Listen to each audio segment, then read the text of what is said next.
Okay, I thought I'd give you a little year review from 2025 about how I played poker and how much fun I had doing it. Um, we're going to go all the way back to where the WSOP, um, back in June, where I played quite a few events and played very well.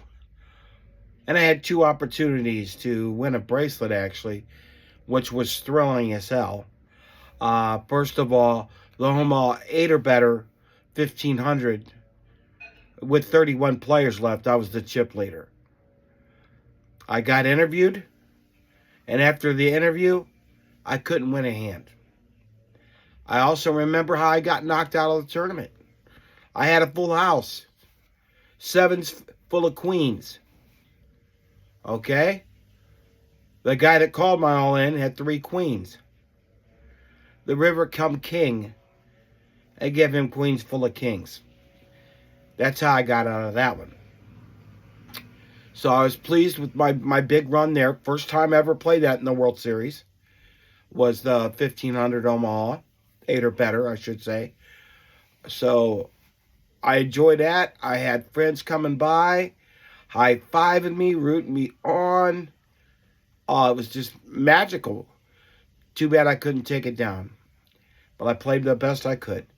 Now the next one that went deep in was the triple mix. Once again, made the money, just like I did in the Omaha. By the way, in the Omaha, I finished 20th, I think it was.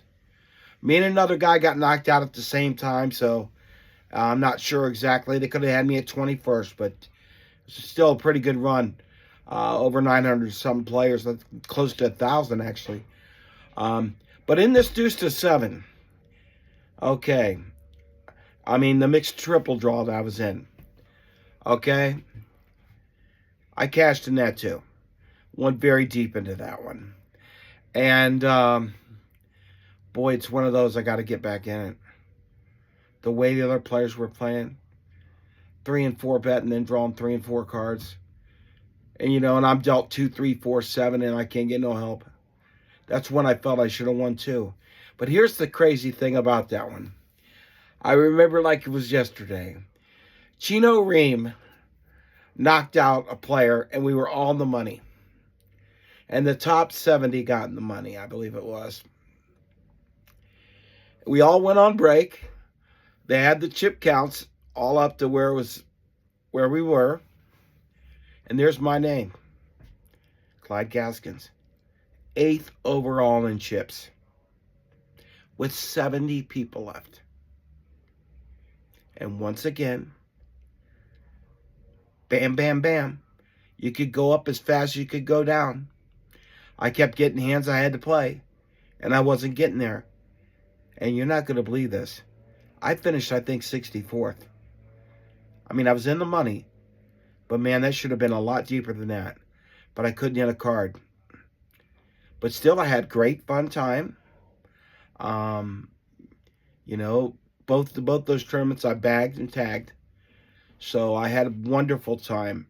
So that was 2 chances to win a bracelet. So that gives me the confidence right there that, man, I'm going to win one of these. I don't know which tournament yet, but I'm going to win one of these. And I feel pretty strong about it. Okay, after the World Series, I play some cash, play a little this, play a little that. And then we're getting near October. Okay? And I'm sure you've all heard by now. They had a million guarantee, a $5,100 buy-in at the Poker Go studio. I played in the qualifier. I was getting close to getting one of the seats, but I got knocked out by a horrible beat again. But I got knocked out, and I said, you know what? I took off to playing this damn thing. I'm going to reach deep in my pockets, and I'm going to buy in anyway. So I did. I bought in anyway. And sure enough, played my best. Got coolered out of that one.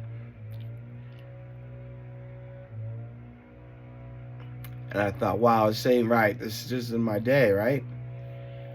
But I got in a drawing, and there was 134, I believe, and they spun that wheel while I was dealing in the Poker Go studio, and that damn thing landed on me. And I got a seat in the main event in the Napa.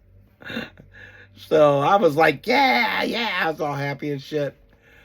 I got to play in that damn thing. Now, here's the thing about that, okay? I took time off to plan it. I had to because I wanted a free seat, main event. I was held at the Resorts World. But they had other tournaments. And I said, well, if I get knocked out, I'll play this, I'll play that. If I get knocked out. So I get planning day one. And I get knocked out right before dinner break. Once again, played with heart. What can you do? But the guy who finished second overall in that tournament, bad beating me twice. Didn't knock me out, but he hurt me twice. I had him beat both times. So I wonder what would have happened if them big pots went my way. This is just part of the mind game in poker right there.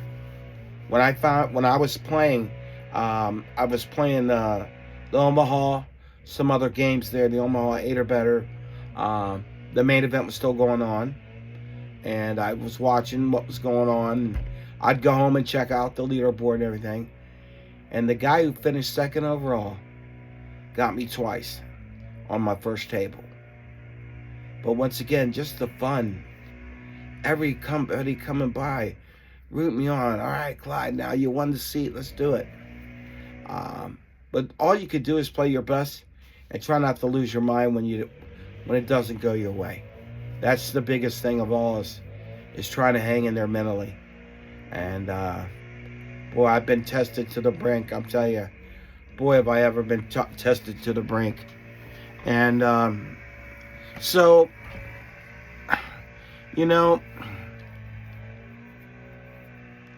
I was like, boy, when's this ever going to end, So I get knocked out at all those events. Oh, by the way, top 11 got paid.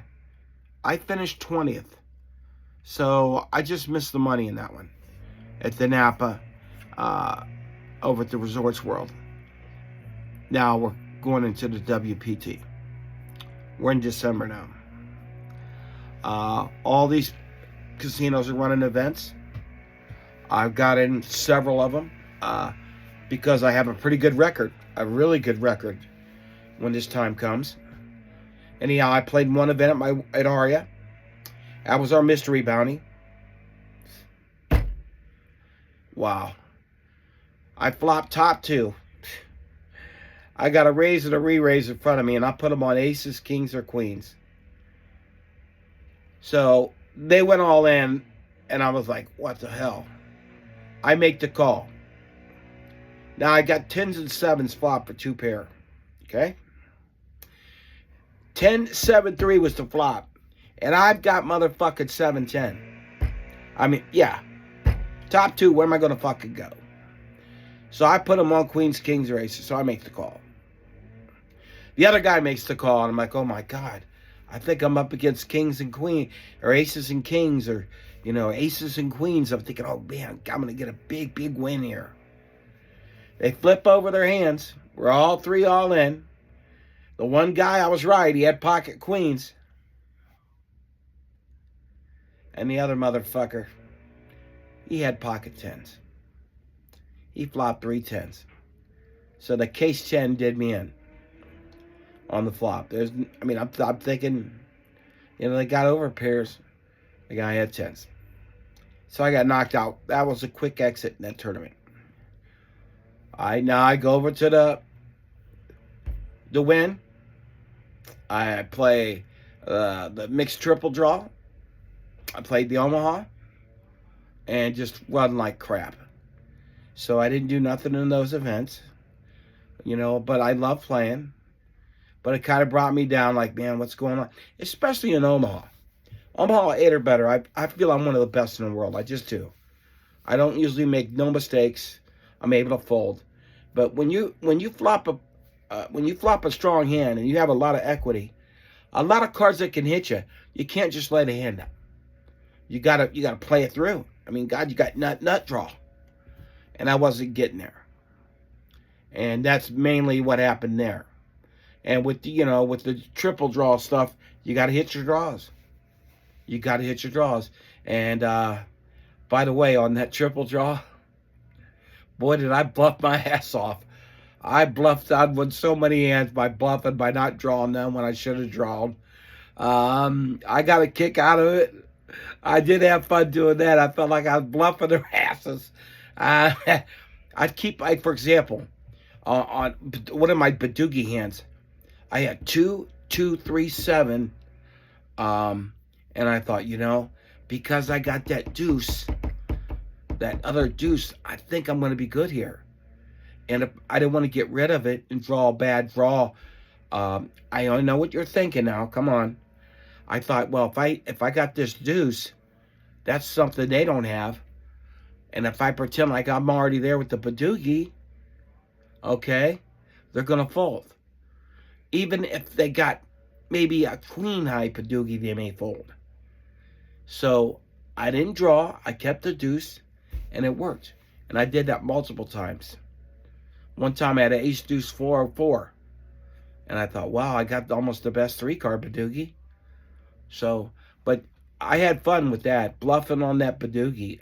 Oh my God. I bluffed my ass off on that Badoogie. It's hard to get one of each suit. It truly is. And boy, was I bluffing. So even though I got knocked out of that tournament, I had fun at that tournament because I felt like I was playing like a champ. All right, so that's basically what happened to me last year. And if I had to think it all over, I had a good time, and that's what you got to do. But towards the end of the year there, I kind of quit playing for a little bit because I couldn't take no more beats. 2 out or 3 out or so. I just took a break. So I'm hoping now that it's New Year's, we're into January, I'm going to get a good run going, I hope. I might play the Win tomorrow. They got my favorite game, Omaha 8 or better, and it's only a $400 buy-in. So I have tomorrow off. I may do that. But you know what? I'm hoping this year at the World Series of Poker, I can run just a little bit deeper and get that bracelet and get that money to get the house that I'm dreaming of. Just to get a house, man. I hope so. Well, listen, everyone. Thanks for listening. I appreciate all the support. All the people that are following me on my Clyde the Snack Attack YouTube channel. And as always, if you want to come by the Aria, I pass out snacks every day. That's why it's called Clyde the Snack Attack. So come on by and get yourself a snack. That's probably what you need. Alrighty. So, hey, listen, God bless everyone. And thanks for listening. And let's 2026 be my year. Let's try that out. Okay? Thank you.